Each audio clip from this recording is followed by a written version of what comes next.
Hey, pussy, are you still there? I actually admire that you can actually be this fake. And like when the TV comes on, how you can just change. Thank you. You're the scum of the earth. You don't doubt me, I couldn't do it. The odds that I couldn't do it. Look at me now. Landon, headshot, dead. That's it. What's going on, everyone? We are back with another fight interview this week. Today's special guest, we got former Titan FC lightweight champion, the Ultimate Fighter 31 contender, McGregor versus Chandler, and active UFC lightweight, Landon, the Lone Wolf Quinones. Don't forget to like and subscribe to the damn video. Let's get into the business, baby. Well, we appreciate you coming on, man, and we don't want to take too much of your time out, so we'll kind of kick things off. If you want to just tell us a little bit about yourself and kind of what brought you to your journey, and then we can get into everything else. Yeah, man, for sure. Basically in my life, man, it's been a lot of ups and downs. You know, I come from a dysfunctional household. Didn't really have a father growing up. Never really had a lot of great examples. I felt like at a lot of points in my life, I didn't really have great direction or a path of what I want to do. I didn't want to go to college. I didn't really have any goals. But luckily, when I was 17, I found MMA. I was just at my house being a degenerate. One of my friends, we were smoking blunts and chilling and bullshitting. And he had just going jiu-jitsu class at Wagner Rocha as a typical white belt. All hype up on the sport, watching UFC fights and stuff. And he was showing me different highlights of different fighters while we were hanging out, showing me guys like John Jones, Jose Aldo, Anthony Pettis, and Nick Diaz as well. It was the one that really stood out to me because I felt like his personality was so real. And just seeing where he come from, the rough background and circumstance he came from, I felt like how loved he was and how he was able to make something himself resonated with me. And I felt like I could make a difference in my own life, my family's life, and be able to find something that was for me. So I started training, had my first sparring session, got my ass whooped. That I kept coming. I felt like I found out a lot about myself and I was tough enough to do it. Eventually, I had my first fight. I got that winning high, and I felt like it was like just a sense of accomplishment I never felt in my life. And I just want to see how far I can take it. And now I'm here in the UFC talking to you, fine gentlemen. A lot of big names that fought for Titan FC. Bilal Muhammad was the former Titan FC champion. Rumble Johnson's fought there. Kurt Hollabaugh. A lot of big names that fought in Titan FC and eventually gone on to the UFC. So it was an honor to be a champion for them. That's one of the bigger regional shows, along with LFA, CFFC, and all those shows. Actually older than those shows, believe it or not. But unfortunately, with a lot of things that are going on in the personal life of the promoter and things that were going on, it eventually just dissolved actually recently. But it is a big show, and to be outside of the UFC, winning a title in that show, in my opinion, I feel at the time was pretty prestigious and pretty good. I had a pretty good run there. Building up. I had one loss that was a split decision to Muhammad Naimov, who's now in the UFC. I don't feel like I lost that fight at all. If you'll rewatch that fight, I got stalled out on the fence a lot, but every time we had any sort of separation, I was doing damage. I cut him open. He broke his hand. It was an all-out war, and it was actually with Dana White there for Dana White's looking for a fight. So that was a tough fight to take it 2-0, but I knew I was up for the challenge. Unfortunately, I took an L there, but I went on to win 3 fights in a row. I eventually was supposed to be booked on Dana White's Contender Series I think it was season 3, week 9, I believe it was, and this was like during peak COVID. And I had tested negative on my Zoom meeting to go to Vegas for filming. And then I got to Vegas, retested again, tested negative. And then I was out there for 5 days. And then we were going to check into the other hotel to do fight week protocol. And unfortunately, I tested positive for COVID on the third test. So 2020 was when that was. And that was November 2020. And I was supposed to be in the UFC in the UFC then with a win in that fight. Unfortunately, Natan Levy took my spot, and he ended up getting the contract that night.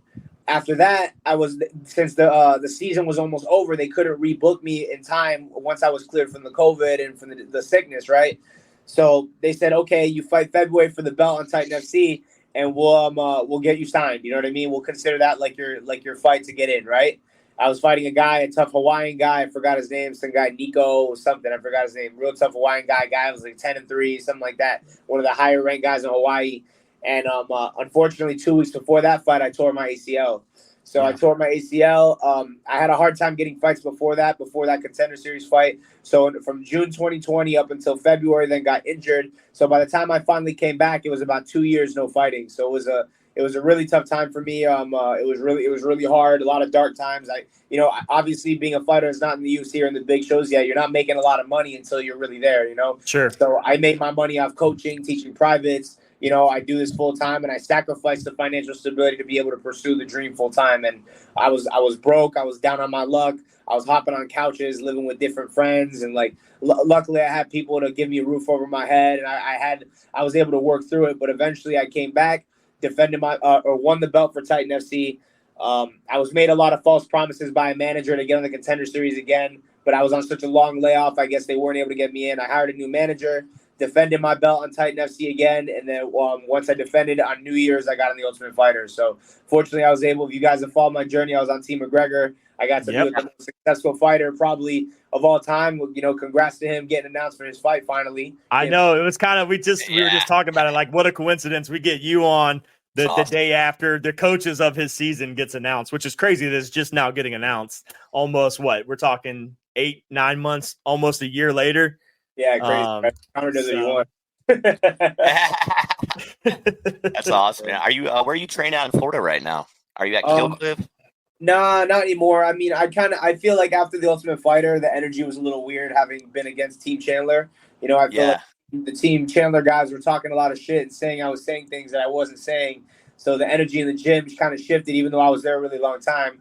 Go figure. But when you're at gyms like an American Top Team, Killcliff, they're great gyms. You have great training. You have a lot of partners. But in all reality, it's a lot of drama and politics, So really, having trained with Connor and seeing the way he is with his small team and how he came up and seeing the way the coaches teach more in a system, and it's a lot more drill oriented and like technique based. I felt like the big gym is overrated, man. Like all that stuff that you need, these big super teams to lie, And I'd rather keep my circle small, my energy protected, and have better coaching and better quality of training rather than just going so hard and fighting all the time and trying to fight for attention and dealing with all the politics of the big gym. So I'm kind of doing the small gym thing. My original gym I trained at when I was younger was American Top Team Sunrise, which is why I went to Coconut Creek. But we rebranded. They broke off from American Top Team and rebranded to MMA Science Academy, and we got a small little pro team here in South Florida. So I've been doing that. But I plan on doing my training camp, half of it elsewhere, hopefully in Thailand. I just spent a month in Thailand, so I got to train at Tiger Muay Thai as well as Bang Tao with the Hickman brothers and Brad Riddell and all those guys too, which it was an amazing vibe, amazing energy, good quality of bodies, affordable training, great quality of life over there, cleaner food, recovery available everywhere. And, I feel like going out there to focus for like half of my camp will be a great thing to do. And obviously right now, sadly, I'm 0-2 in the UFC, so it's all or nothing for these next two. So I'm going all the fuck in to get these next dubs. Let's go. We're ready for it, man. Training in Thailand's got to be fucking amazing. It's a bucket list for me, man. Bro, that's awesome. Super affordable, super fun. The beach is right there. It's beautiful. Wow. People are so polite. Like you would love it, bro. It's like definitely the best place I've ever been in my life, and I've been to a decent amount of places so far. Yeah, man. Congrats on that. Congrats. That's huge, bro. Yeah, so while you were obviously we want to know a little bit about the Ultimate Fighter and you being in the house, because it's got to be one hell of an experience, probably good and bad. There's got to be good and bad to it. I want to ask you a question too before we get into it. I'm trying to remember for a call if it was you or not, but I remember there was an altercation in the house at one point between Roosevelt Roberts and someone else. Was it you and him? Yeah. I thought so. Okay. I was thinking about that. Yeah. Cause I was like, I'm pretty sure it was him they are like at the table in the kitchen and you guys got to an altercation. What kind of sparked that up? Well, to be real, man, like they give us interviews and stuff, and like we're talking our shit, bro. You gotta understand, you're in a house with 16 other dudes that you're gonna fight. Sure. Other dudes you're gonna fight. Even your own teammates. Your teammates win, you have to fight your teammates. So like, it's a team layout, but at the end of the day, everyone's there for themselves. You know what I mean? Yeah. But you're also very stir crazy, and you're in a house with just them, so you're forced to interact. So with my personality, man, if you don't know me, I can be a little bit out there, so I can understand why some people don't like me. And I was talking my shit, bro. I was saying I'm gonna beat this guy. I wasn't showing respect like that. These other guys are my opponents. You know what I mean? Yeah. And to be real, like I'm also, in my mind, I'm a little immature because, like, I'd never been in that situation. I mean, now I'm in the UFC. I got my feet wet. I'm a lot more experienced. I'm a lot more mature. I've been through a lot more in my life. A lot has gone on in my life since The Ultimate Fighter. So I was being brash. I was being out there, and I was doing it on purpose. You know what I mean? Like, I don't give a fuck if you're my friend or whatever, but we're going to fucking fight. And, if you didn't know about Roosevelt, Roosevelt comes from the same place I do. Like, he's from South Florida. He's a Broward County boy. Like, he's not, like, he might train in Cali and lived in Cali for a while, but he's not a Cali boy. We come from kind of the same place. So the same culture, same kind of thing. But, he had just won his fight against Nate. He was super fired up. I congratulated him, and I was talking about how, like, I was in a positive mindset, and I was saying some shit. But I guess I annoyed him because, like, the way I was talking and stuff, and I was rubbing him the wrong way. And, me and Ro don't got a problem with each other, but we do have different personalities, so we did have a tendency to clash, but there was plenty of times in the house where we got along, you know what I mean? Like, I'd give him my little vape pen, he would smoke my little vape pen, and, like, he would talk shit. Or, like, he made food, I would eat his food, you know what I mean? I had some fruit, I'd give him some fruit. It wasn't a big deal, you know what I'm saying? Sure. But, tempers flare, things happen, you're stir crazy, you're in a house with a bunch of dudes, it's very tense, so, but in all reality, no, he was popping his chest out at me. And I kind of laid back because, we're in the house, bro. You fight in the house. How many passes have you seen where that happens? They kick dudes out the house. He's been in the UFC. I haven't been in the UFC. I'm trying to get in right now. So I laid back. Looking back at it, maybe I should have popped my chest back out and been a little more brash. But in all reality, like, we're both in the UFC. Maybe we'll see each other. I got no personal problem with him. But, if we got some unfinished business, I'm with it, So it is what it is. I would love that, bro. That's a good story right there, man. Oh, yeah, for sure. There was in the past seasons, man, there was a lot of drinking involved. I didn't see that much this season. Did they cut that out from you guys, or was there drinking going on? I didn't drink much. I drank a little bit after I lost, but I wasn't really drinking that much. I'm not a big drinker in general, but we had a couple guys that in the house that we went a little crazy. But it was nothing that like expose anybody like getting fucked up and stuff. We were actually one of the better casts they've had. They said we were one of the cleaner ones, and we were one of the more behaved casts they've had on all the seasons. You know what I mean? So, and these are all the guys from I think it's Pilgrim Production or whatever. They've all been working with the Ultimate Fighter since season 1. Like, a lot of the staff have been there for a long, long, long time, and they said that we were actually a really easy cast to deal with. So I don't think we really had that. But there was plenty of moments that happened that they did not show in the show. I don't know if you guys saw Connor's Instagram today. Yeah. He posted in front of the cage. He jumped up and slapped the shit out of Cody Gibson. And I love Cody. Don't get it twisted. I like Cody. Cody's a good dude. I had good talks with Cody. But, like, they said they didn't have that film. And then all of a sudden now you see the fight with Connor inside. And Connor's over here posting him, slapping up Team Chandler and shit. He's crazy. He's so crazy, man. I mean, not to take away from anything from Team McGregor, because, obviously we know the success of Team McGregor wasn't what everyone was expecting. And I think that really got on. How did that affect him? You being on his team, did you see kind of his demeanor change each and every time he had to see, his team, take the L's to the vets? You got to understand, like, Connor did help us a lot.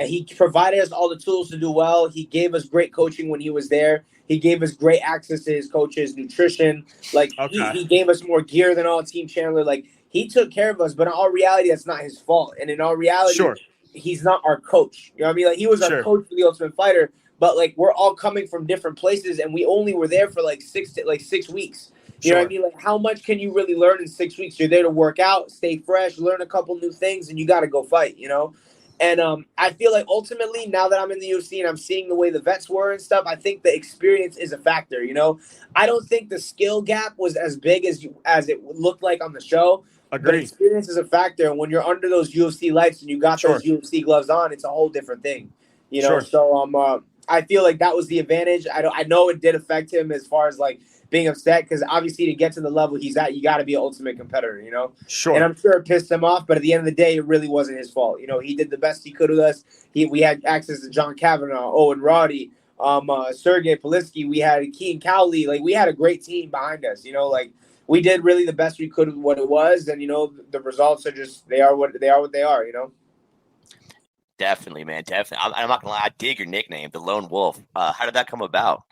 It's kind of just the gym I train at, MMA Science, we call it the Wolf Pack, the pack.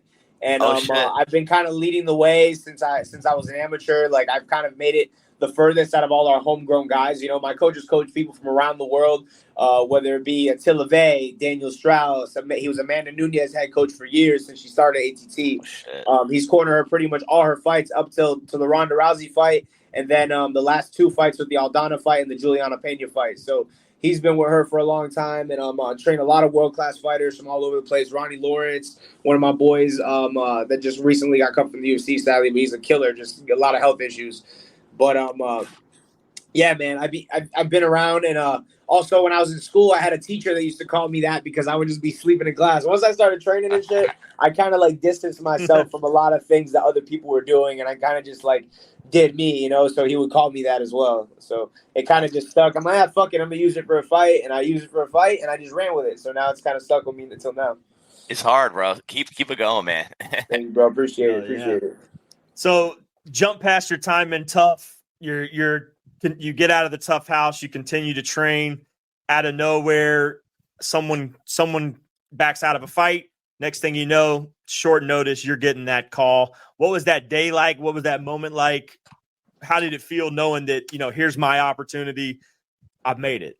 Well, man, after TUF, I feel like I learned a lot about myself. You know, I felt like the way I was training was a little off because obviously I got caught in the dumbest submission ever. You know what I mean? Jason Knight's a great submission artist. Sure. And I can't knock him for that. But, like, why the fuck have I been training 10 years and I can't defend phase 2 or phase 3 of a triangle choke? You know what I'm saying? Like, I'm in a triangle choke. My reaction isn't to posture, put him in my lap. Like, my technique was lacking. So that shows that, like, the way I'm training is wrong. Like, even if, like, I have a lot of factors in that fight. Like, I had a grade 2 MCL sprain going into that. I wasn't injured in the fight, but I didn't really get to train leading up to it. So, like, the way I was training, my reaction and my reflexes weren't there. And, like, there's a lot of factors, right? But ultimately, regardless of how fucked up or the circumstances might have been, if I had trained right my whole career or done things a certain way, I should have been able to defend that triangle. Like, I don't care what anyone says. You know what I mean? And I lost in the most embarrassing way, and I felt those lights, and I felt like I needed a lot to work on. So on that time off, during the NDA while the season was airing, I was doing grappling matches. I did a lot of jiu-jitsu. I was trying to get comfortable in competition. I did tournaments. I did super fights. I did multiple things. And I was training consistently. Like, I wasn't, like, training like I had a fight, because I feel like when you're in a fight camp and you train at that pace, it's hard to maintain that year-round. You know what I mean? That's how you get injured. That's how you get sick. Because when you got to fight, you're fighting every day. You're pushing. You know what I mean? You're making yourself real uncomfortable, but you're kind of, like, beating yourself up too much to where you're not really improving the skills, right? Sure. So I was training consistently. I was sparring once a week. I was training every day. I was doing strength and conditioning, but I wasn't, like, in fight pace, right? So I had an idea that I had a gut feeling that something was going to happen, you know, because the NDA, we weren't allowed to take any fights or anything. But as soon as our contract ended, I made sure that my weight was low. I made sure that I was ready if something popped up, you know, and I really didn't care what. So I found out that there was a fight pool. And I saw it online. I told my manager, I'm like, yo, like, throw my name in the hat. And if you look at me on paper, it's beautiful because, like, I had a shit-ass performance on TUF. But my shit-ass performance on TUF does not erase the body of work I had, my fitness rate, the excitement in my fights. You know what I mean? Like, I felt like I had everything that it took to be in the UFC. I just needed that one lesson to make me ready for it. You know what I mean? That one failure. And I remember they had the fight for Nasrat, and I said yes without a doubt. They had a couple of guys' names in the hat. And fortunately, Nasrat picked to fight me. You know, his coaches picked me. And obviously, I'm sure he thought that was going to be a cakewalk, seeing the way I performed in the Ultimate Fighter. You know, you go from fighting in a place with no sound, no walkout music, quiet as fuck, like the little Apex show, to fighting in front of 21,000 fans. If I was a guy that's a UFC vet with 11 UFC fights, which is more UFC fights than I even have pro fights, I would think, damn, this kid's going to fucking fold when he sees his crowd. You know, so I kind of used that against him. He didn't realize the work I had been doing on myself mentally, spiritually, and just, like, technically. And I felt like when that time came, I was ready for it. And, you know, it's crazy because, like, I didn't realize, like, I know I talk my shit in the show, but I felt like I was a decent personality in the show. Like, a lot of people in the street knew who I was. A lot of people favored me. Every time I was in a bar, I felt like my episode was playing more than anyone else's episode. Hey, I was a fan, bro. I was a fan. Can't lie. We were fans, and that was one big reason we wanted to reach out to you, because, like, we were fans of you on the show. And even your past 2 fights, even the fight you did with Nasrat off short notice, you still put on a a good enough show to get you that next fight either way. So yeah, that, that's huge. And it was UFC 293, right? It was the Strickland card, right? Yeah. It was crazy. And it was a 14-hour time change on 2 weeks' notice. So I only trained like a week for it, like for him. And then I went out to Australia on 23 hours of travel in the sky. And then after that, I had to adjust to the time change. The fight ended up being in the morning. It was just a crazy experience. And like, I know you watched that fight. That was a wild fucking fight. And in all reality, I feel like if I was in peak shape for that, if I had trained for Nasrat, like he had a 13-week training camp. I trained like 1 week for that fight. I feel like if I had a full training camp for that fight, I could finish him. I don't disagree at all. Yeah, I mean, but Nasrat's a good fighter. I'm not knocking him. Nasrat's tough as fuck. Like, he just knocked out Jamie Malarkey. He's fighting Jared Gordon. He's fought Bobby Green, Dan Hooker. Like, he's fought the who's who, and he's still going up. So I got no hate for Nasrat. Nasrat's a good-ass fighter. I just think that with a full camp and the level I've reached now, I think I was better. I could have been better that night, Go ahead. Nah, and I'm happy about that because that fight was the third most strikes landed in a 3-round lightweight fight in the history of the UFC. On a debut, which is pretty fucking sick. I was pretty hyped about that.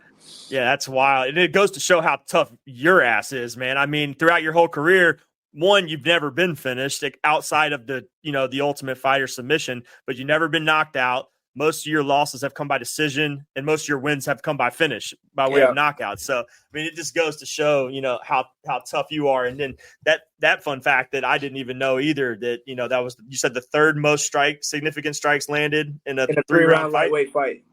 That's insane, man. Awesome. Who do you want to fight next? You got any call outs or anybody you see a good matchup being with?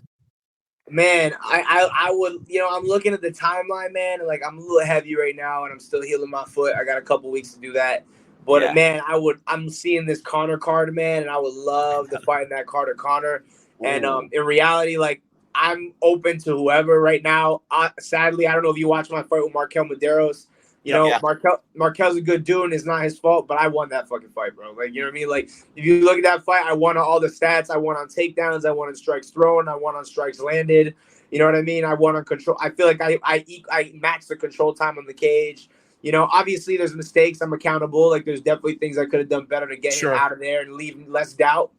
But every media outlet had me winning online, and the UFC is guaranteed to give me another fight, so that's good. Sadly, like I said, because the results have been the way they have the last couple, I don't really have a lot of leverage. But if I could get on that international fight week card and maybe fight my TUF castmate, if I could fight Roe, or maybe somebody else that's coming off a loss like me. Trevor Peake just came off a loss. Natan Levy took my spot on Dana White's Contender Series a couple years back. Like, there's plenty of guys whose names are in the hat that I would love to scrap with. I feel like I got my next training camp situation figured out. So, I'm going to go in there with full conditioning, full confidence, healthy, and, be as ready as possible. Because right now it's do or die. This is my livelihood. And I'm not trying to be no fucking guy that just made it to the UFC. I'm trying to be the champion one day. And regardless of what the circumstances are, I feel like now having my feet wet in the UFC and being comfortable with that in that octagon, I feel like I'm ready to put on the best performances of my career, regardless of what the numbers say and what has happened in the last couple fights, Sure. Definitely, you're still young, still got a lot of life left in you too. So yep, absolutely. I got a long career ahead of me. Hell yeah, you do, man. A lot of those fights make sense too, man. It'd be good for like business as well on the Conor card. That'd be awesome. Yeah, and Roe fight would be fucking dirty. Like, I would love to see that. Yeah, Roe's a beast too, and Roe's coming to fight. So you got a guy like me and Roe going to fight. It'd be a banger. You got two guys coming in there to strike, and we can get our ass to work. Oh yeah. And I mean, and there's been a lot of like over the past 2 or 3 UFC cards, a lot of the guys from that TUF 31 have been fighting recently. We just saw Brad Katona. I think Kurt Hollaball had a recent fight. A couple of those guys from that season have just fought. So maybe they do bring back, a few of you guys from that season to fight, on that card with Conor. I think, and Chandler. I feel like that, it's only right. Since you guys didn't get that main event, or they didn't get the main event that they should have gotten like they normally would for those those season finales of the Ultimate Fighter, because normally the main event or in the main card would be the coaches fighting each other, but they didn't get that. Yeah. Well, usually they do have that finale or whatnot, but we didn't get any finale right now. So I think the pay-per-view would make it right if they put a couples on it. You know, I know Austin Hubbard's booked right now. I'm not looking to fight most of my castmates. I think the only one I really would be more open to fight would be Roe, because we had that beef. Sure. But even with Roe, like, I don't got a personal problem with Roe. You know what I mean? Like me, I'm not like calling him out on like a personal level. You know what I'm saying? Like, and even now, this isn't considered a call out. It's just a fight I know makes sense, and I'd be open. You know what I mean? Like, I'm in the UFC. He's in the UFC. We had controversy. Conor and Chandler about to fight. Like, what other, like, not many other fights sound that enticing. You know, that sounds pretty exactly. You know what I mean, to put on a show. But also, like I said, Natan Levy would be a good name. Trevor Peek just took an L, so I'll fight Trevor Peek. There's a lot of guys I'll fight. You know what I'm saying? I mean, Trevor Peek's an entertaining fight too, man. Huh? So Trevor Peek's an entertaining fight too. You want a guy that's going to get in there and just bang. That's it. He gives me that. He's like a more powerful Jason Knight. You know what I mean? To be honest, that's kind of like He's kind of wild, kind of crazy, just a little more powerful, tough as fuck. But in all reality, man, I think I'm too technical, and I'll shut him down, because not only am I technical, I can also fucking fight too. Like, you know what I mean? Like, He's scrappy. Fight. I don't have to be only pretty and like throw jabs and move my feet. I can get down and dirty too. You know what I mean? So I like that. I feel like my technique is a lot tighter. My defense is good. Like, you know, my vision is really good. I'm faster. I'm slicker. And I think you get a guy coming at me wild like that, I'll put your fucking lights out. You know? So let's go. Let's go. I would love to see that. Be entertaining as fuck. Agreed. Yes, sir. Well, awesome, man. Thank you so much for coming on again, dude. It's been a fucking awesome time, man. You can come back whenever you want, man. We're growing by the day. This podcast has done great things lately.